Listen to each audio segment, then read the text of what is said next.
السلام عليكم ورحمة الله وبركاته. بسم الله والحمد لله والصلاة والسلام على رسول الله وعلى آله وصحبه ومن اهتدى بهداه وبعد. Donc j'avais toujours l'habitude de commencer par dire bienvenue à tout le monde, mais là c'est moi l'invité, donc bienvenue à moi j'imagine. Donc je remercie les frères qui m'ont honoré en me donnant cette invitation de venir voir les frères et de se réunir dans la maison d'Allah subhanahu wa ta'ala. Donc on demande à Allah subhanahu wa ta'ala que ce soit bénéfique pour nous tous, Inch'Allah.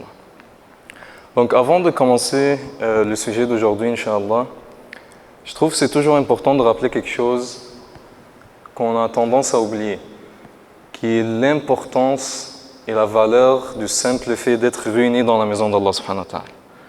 Vous savez, oui, on vient pour une raison qui est peut-être accumuler du savoir, rencontrer nos amis, tout ça, chacun selon son intention, mais on oublie que le simple fait de venir à la maison d'Allah subhanahu wa ta'ala et de s'asseoir dans un halaqa où Allah subhanahu wa ta'ala est invoqué, il y a des choses qui sont enseignées, il y a des ayats qui sont récités, ça en tant que tel, ça donne un honneur à l'être humain. Comme le prophète sallallahu alayhi wa sallam a dit, et le hadith est dans Sahih Muslim, مَجْتَمَعَ قَوْمٌ فِي بَيْتٍ مِّن بُيُوتِ اللَّهِ يَتْلُونَ كِتَابَ اللَّهِ وَيَتَدَارَسُونَهُ فِيمَا بَيْنَهُمْ إِلَّا غَشِيَتْهُمُ الرَّحْمَةُ أو غشيتهم السكينة ونزلت عليهم الرحمة وحفتهم الملائكة وذكرهم الله في من عنده وكفى به فضل ومنة. Donc il n'y a pas un groupe de personnes qui se réunit dans la maison d'Allah en l'invoquant et en étudiant sa parole entre eux, à moins que la sagesse descende sur eux, la sérénité ne les entoure, que les anges ne les entourent et que Allah subhanahu wa ta'ala les mentionne à ceux qui sont auprès de lui.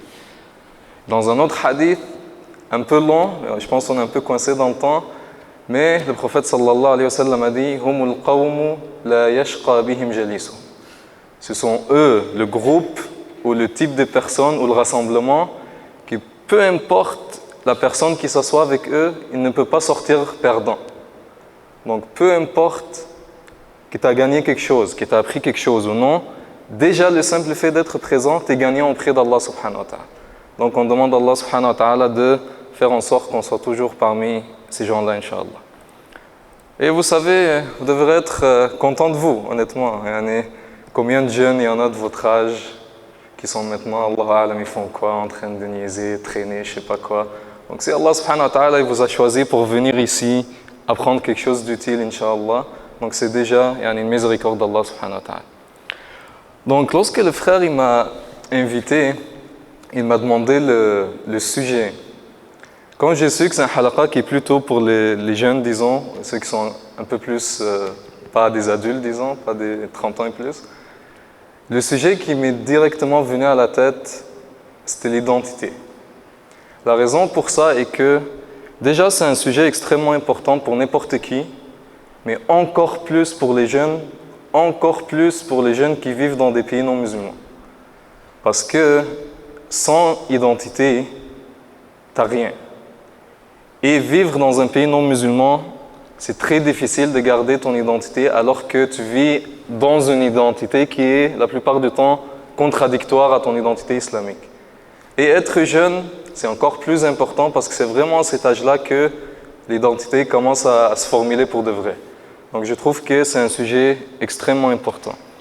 Donc avant de rentrer dans l'idée de l'identité islamique, si on dit juste l'identité, c'est quoi pour vous, selon vous, qui fait l'identité?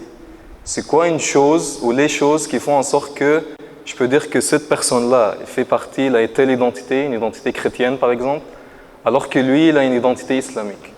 C'est quoi les choses qui font la différence, selon vous? Non. Valeur, excellent. Quoi d'autre? Non. Role model, exactement. Donc, les idoles que tu prends, les modèles que tu prends à suivre, ouais.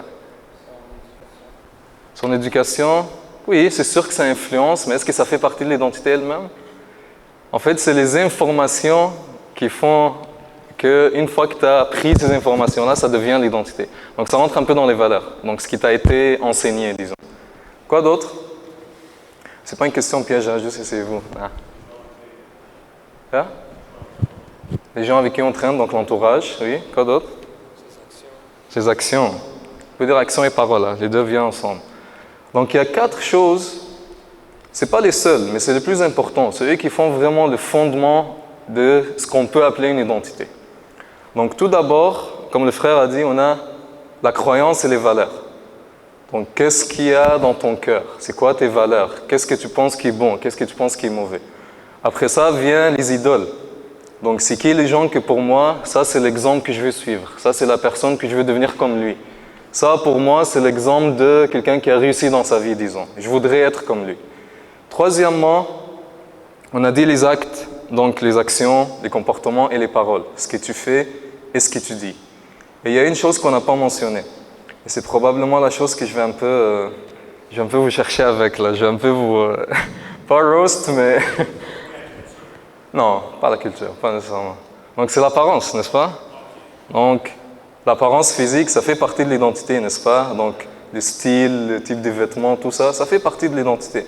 Normalement, un groupe qui a une certaine identité, ils ont tendance à s'habiller d'une certaine façon. Là, évidemment, chaque groupe selon sa façon. Donc ça, c'est les 4, disons, grosses catégories qui font les fondements d'une identité.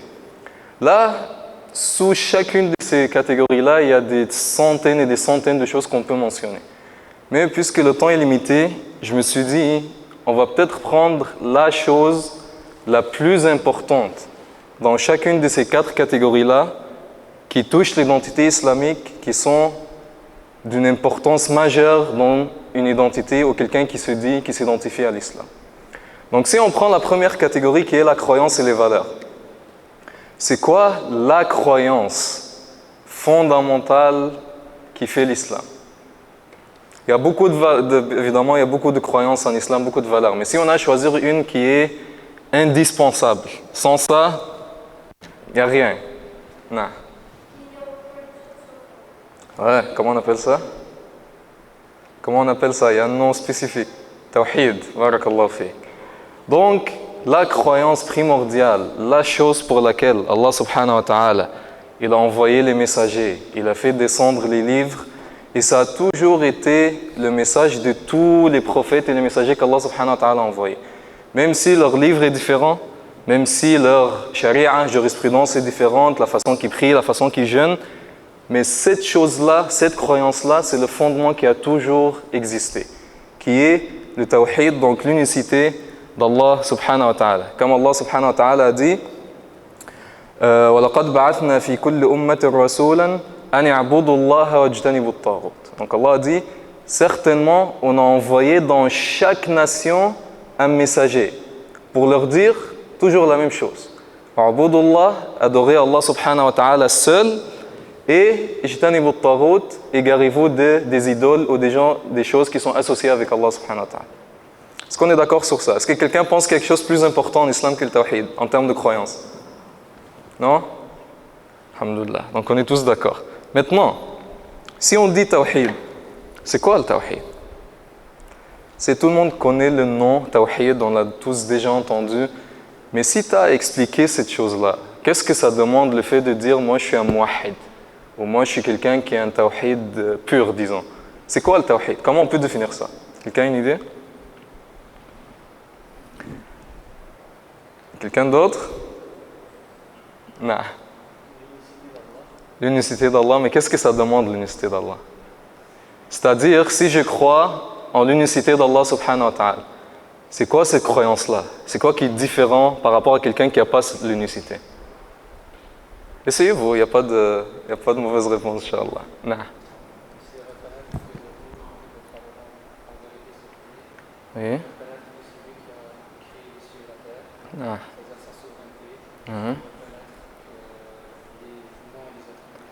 Barakallahu fi. Donc toi, tu as mentionné les 3 sections du tawhid, disons. Donc, sur un courant des années et efforts incroyables, nous savons ils ont fait plusieurs modèles théoriques pour expliquer le tawhid justement. Et quoique ces modèles-là, ils peuvent être différents entre eux, dans comment ils l'ont divisé, mais le contenu est toujours le même. Le modèle qui est le plus répandu aujourd'hui et qui est très très bien fait, c'est celui que le frère il a mentionné. Donc c'est le modèle de Cheikh al-Islam Ibn Taymiyyah, rahimahullah, qui a divisé le tawhid en 3 sections. Donc si tu as compris et tu as fait ce que ça demande, ces 3 choses-là, tu peux, Inch'Allah, dire que tu es quelqu'un qui a un tawhid pur. Donc c'est quoi ces choses-là? Je veux les noms maintenant des 3 sections, si quelqu'un les connaît. Il les a expliqués, le frère, mais est-ce que quelqu'un a une idée du nom ou des noms des 3 sections? Comment on les appelle? Quelqu'un d'autre? Non. Hein? J'ai juste pas entendu ce gars. Rububiyya? Uluhiyya, ouais, tawhid l'uluhiyya en est une. Quoi d'autre? Il reste 2. Non. C'est quoi? Uluhiyya et troisième? Rububiyya et Uluhiyya, le troisième? Asma wa sifat. Moi, je dois prendre une pause ici, les gars. C'est pas pour vous pointer ou quoi que ce soit, mais c'est très dangereux. Le fait que, comme on a dit, le tawhid soit la croyance la plus importante en islam et qu'on n'a pas nécessairement, on la connaît pas assez, ça c'est un problème. Là, c'est pas pour, on n'est pas là pour s'accuser quoi que ce soit, mais tout ce que j'essaie de dire, c'est que c'est très important qu'on recherche le savoir de ces choses-là. Parce que ça, c'est des choses qui ne vont pas venir tout seul à toi. À moins que tu le cherches, que tu essayes de l'apprendre, il ne va pas tomber sur toi du ciel. Et c'est ton devoir en tant que musulman d'apprendre ces choses-là. Et le tawhid, ça fait partie de ces choses qu'on dit fardu ayn. C'est une obligation sur chaque individu de l'apprendre. Contrairement à d'autres choses qui ne sont pas. Tu n'as pas besoin de savoir le fiqh de toutes les masail qui existent là. Tant qu'il y a un groupe qui connaît ça, qui sont des savants, les autres, ils n'ont pas à savoir. Mais les questions de aqidah, surtout le tawhid, ça c'est une obligation sur chaque musulman de l'apprendre pour lui-même. Donc on demande à Allah subhanahu wa ta'ala de nous apprendre ça aujourd'hui, Inch'Allah. Donc le frère a mentionné la première section, Tawhid al-Rububiyya, ou l'unicité de la seigneurie. C'est-à-dire de croire qu'Allah subhanahu wa ta'ala, c'est le seul qui détient le pouvoir de créer, c'est le seul qui a créé le monde, c'est le seul qui fait tourner le monde, c'est le seul qui peut faire vivre, qui peut faire mourir, c'est le seul qui donne la subsistance, c'est le seul qui a le pouvoir absolu sur toute la création. Donc ça, c'est l'unicité de la seigneurie. Donc de croire que ce Dieu unique-là, Allah subhanahu wa ta'ala, il détient le pouvoir absolu qui existe dans le monde. Et il n'y a rien ou personne qui peut avoir un pouvoir semblable à lui ou qui peut atteindre ce niveau de seigneurie sur le monde. Je vous dirais, cette section-là, il n'y a pas beaucoup de problèmes là-dedans. Dès que quelqu'un croit en une religion ou un Dieu, automatiquement il croit à ça. Si tu dis je crois en un Dieu, alors naturellement tu crois que c'est lui qui crée, c'est lui qui fait tourner le monde, c'est lui qui donne la subsistance, etc. Le problème, c'est le deuxième type. C'est là où peut-être il y a des gens qui peuvent faire des erreurs ou tomber dans des choses qui sont interdites, qui est Tawhid al-Uluhiyya maintenant. Donc l'unicité de l'adoration. Et en réalité, c'est une conséquence logique de la première. C'est-à-dire que si je crois qu'Allah subhanahu wa ta'ala, c'est le Dieu unique qui détient tout le pouvoir, c'est lui qui m'a créé, c'est lui qui va me faire mourir, c'est lui qui va me juger, c'est lui qui fait tourner le monde. Alors naturellement, qu'est-ce que je dois faire? L'adorer, naturellement. N'est-ce pas? Donc, cette adoration, justement, elle est aussi unique à Allah subhanahu wa ta'ala. Donc, on n'a pas le droit de faire un acte d'adoration envers qui que ce soit ou quoi que ce soit, sauf à Allah subhanahu wa ta'ala. Donc, n'importe quelle chose qui est montrée comme un acte d'adoration, automatiquement, il ne peut pas être fait qu'à Allah subhanahu wa ta'ala. Est-ce que vous voyez des gens, des musulmans qui tombent dans des erreurs concernant ce qu'on vient de dire maintenant? Est-ce que vous voyez des musulmans que Tawhid al-Uluhiyya, ce n'est pas la meilleure chose. Donc ils croient en Allah subhanahu wa ta'ala 100%, mais ils ne vont pas nécessairement respecter la deuxième section à 100%. C'est-à-dire quoi? Ils vont en réalité faire des choses qui sont des actes d'adoration à quelqu'un autre qu'Allah subhanahu wa ta'ala, ou à quelque chose autre qu'Allah subhanahu wa ta'ala. Est-ce que vous avez vu des exemples comme ça? Sûrement. Le but, ce n'est pas de rentrer dans les détails. Mais il y a des gens malheureusement qui existent, qui pensent qu'ils ont le droit de, je ne sais pas, faire dua par exemple pour les gens qui sont morts ou le prophète ou quoi que ce soit. Alors que le dua, c'est un acte d'adoration. Donc, il ne peut être fait qu'à Allah subhanahu wa ta'ala. Donc, une fois que tu as réussi ces deux-là, donc, tu as cru en Allah subhanahu wa ta'ala, sa seigneurie, son pouvoir absolu, le contrôle absolu de l'existence. Deuxième chose, tout ce qui peut être qualifié comme un acte d'adoration, directement à Allah subhanahu wa ta'ala, il n'y a personne d'autre.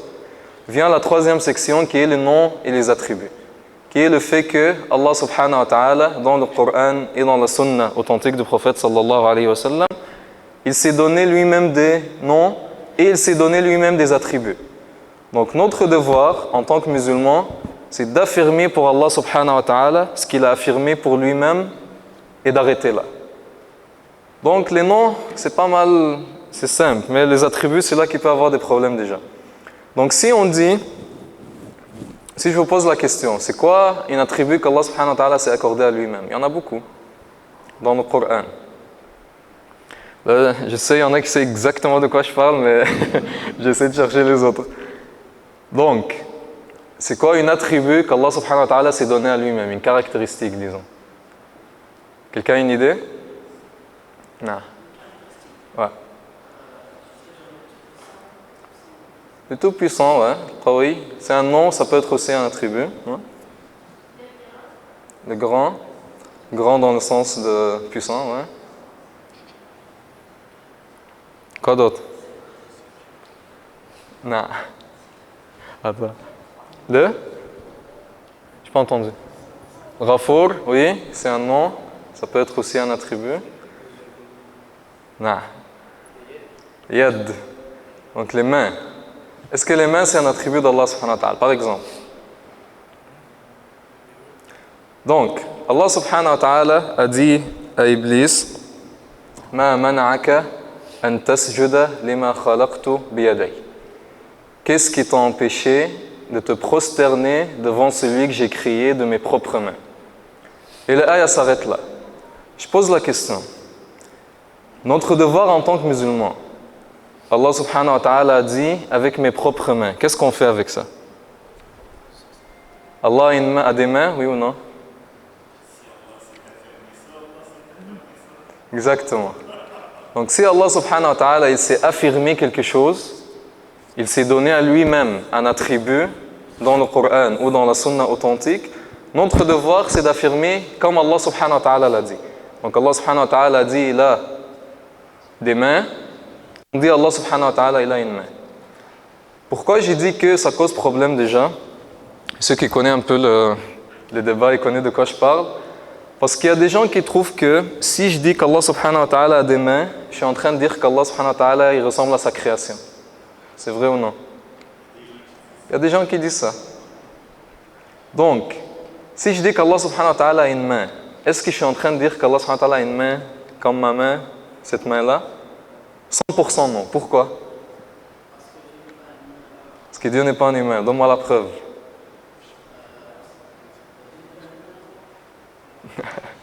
Non.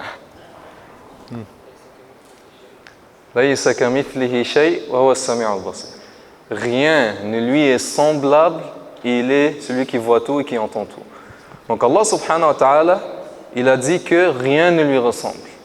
Donc peu importe quelque chose qui peut te venir dans la tête, directement tu sais qu'Allah subhanahu wa ta'ala ne ressemble pas à ça. Parce que rien dans l'existence ne lui ressemble. Tout ce qui est dans l'existence, c'est des choses créées. Alors qu'Allah subhanahu wa ta'ala, les attributs d'Allah subhanahu wa ta'ala, ils ne sont pas créés. Ils sont éternels, immortels à Allah subhanahu wa ta'ala, donc rien ne peut le ressembler. Mais Allah l'a nommé par un nom qui nous est semblable. Quand on dit main dans notre tête, on sait c'est quoi une main. Dans le monde de la création, on sait une main c'est quoi. Mais lorsqu'un attribut est donné à Allah subhanahu wa ta'ala, c'est là que vient quoi? La question de l'unicité.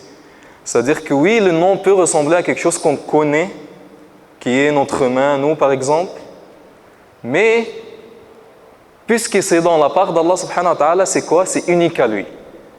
Donc même si nous on a des mains, et Allah a dit qu'il a des mains, mais les mains d'Allah subhanahu wa ta'ala sont uniques à lui et rien ne les ressemble.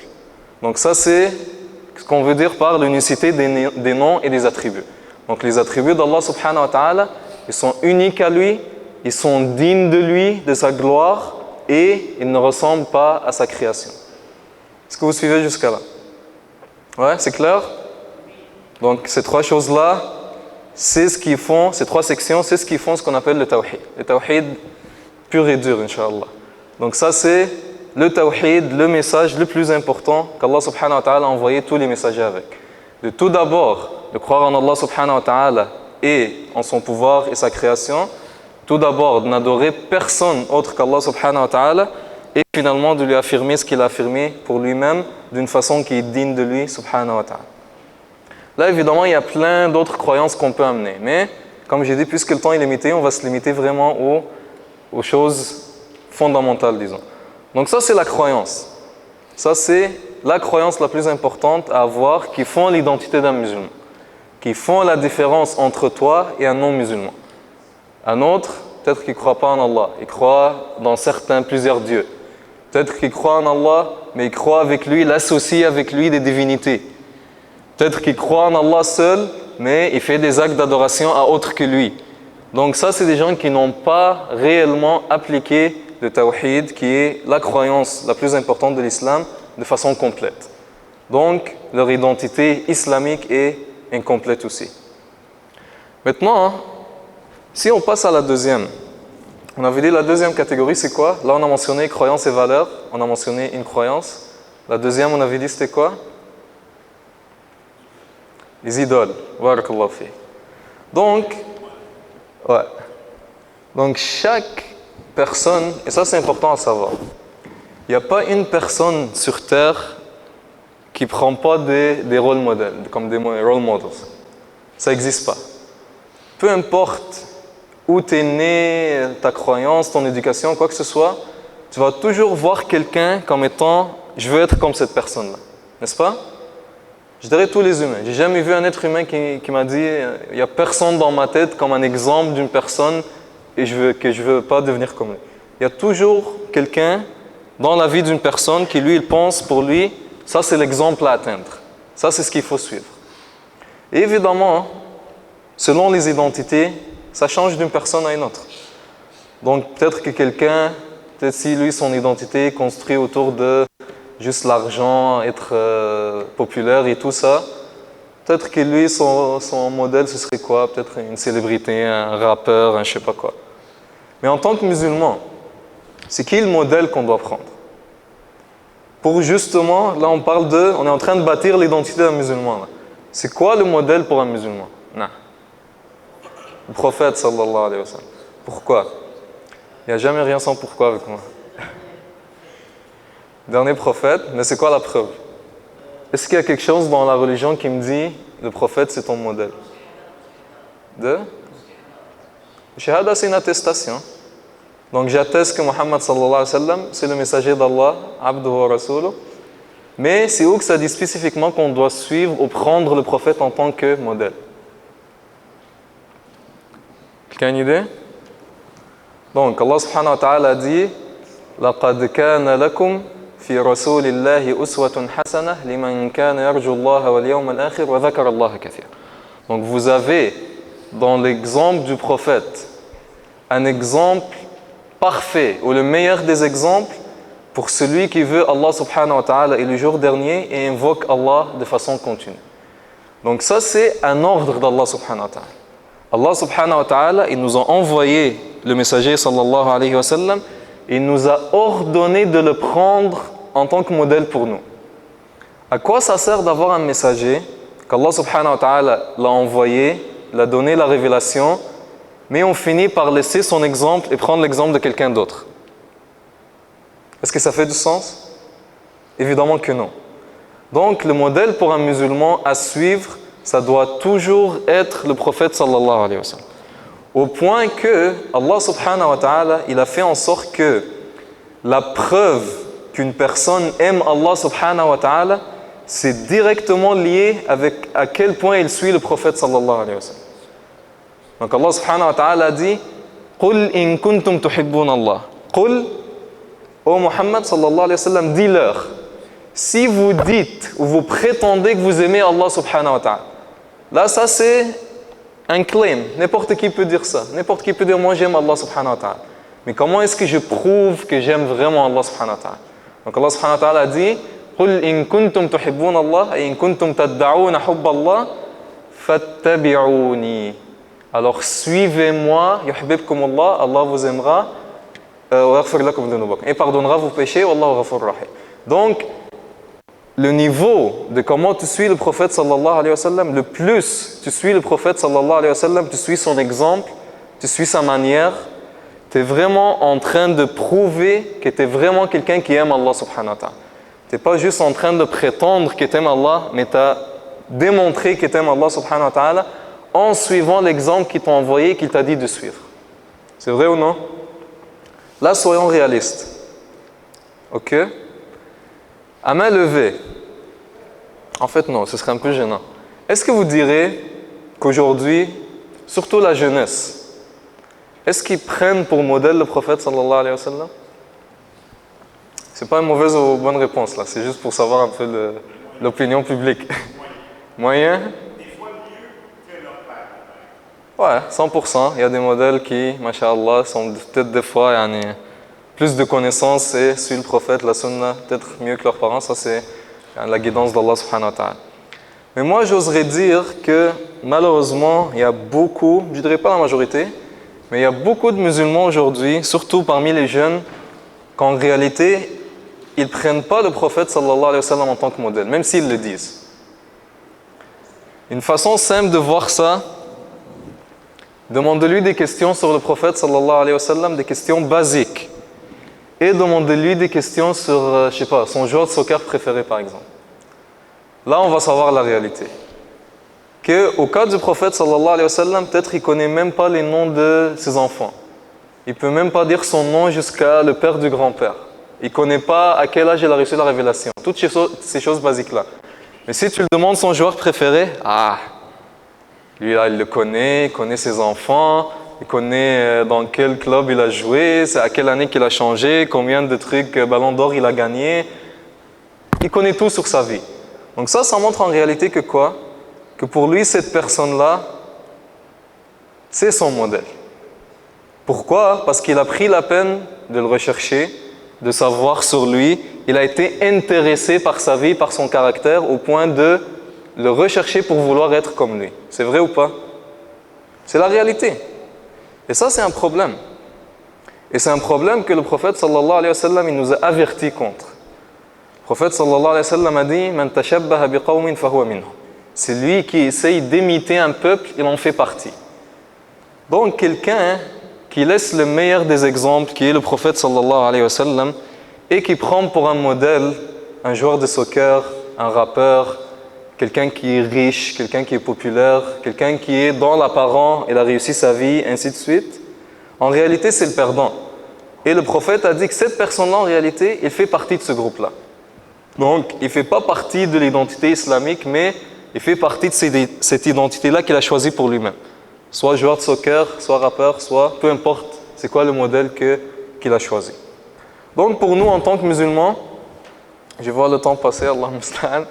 Pour nous, en tant que musulmans, c'est extrêmement important de savoir que notre modèle dans cette vie est la seule personne qu'Allah subhanahu wa ta'ala nous a ordonné de suivre et de prendre comme exemple dans tous les cas et dans toutes les situations, c'est le prophète sallallahu alayhi wa sallam.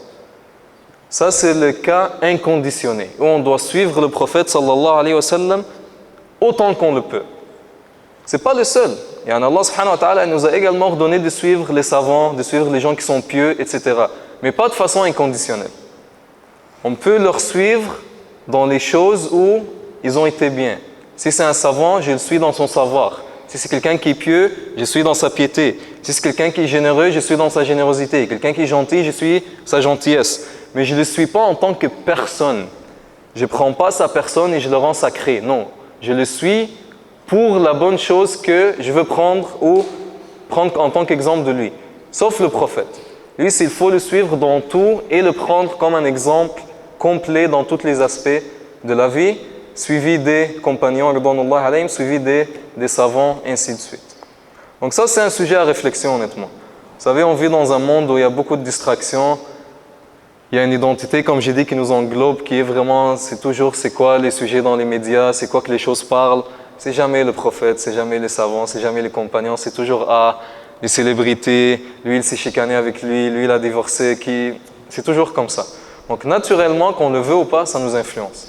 Mais c'est important pour nous de toujours savoir que le modèle, c'est le prophète sallallahu alayhi wa sallam. Et encore une fois, c'est à nous de rechercher l'exemple du prophète sallallahu alayhi wa sallam. C'est à nous de savoir c'est quoi son modèle, comment il vivait sa vie pour, Inch'Allah, devenir comme lui ou s'approcher. On ne sera jamais capable, mais de s'approcher le plus qu'on peut de l'exemple du prophète sallallahu alayhi wa sallam. Et très rapidement, Inch'Allah, je vais prendre une dernière section si on a le temps. On a le temps, Inch'Allah? Combien? 7 minutes? Très bien, Inch'Allah. Donc, celui que je vais prendre, c'est l'apparence.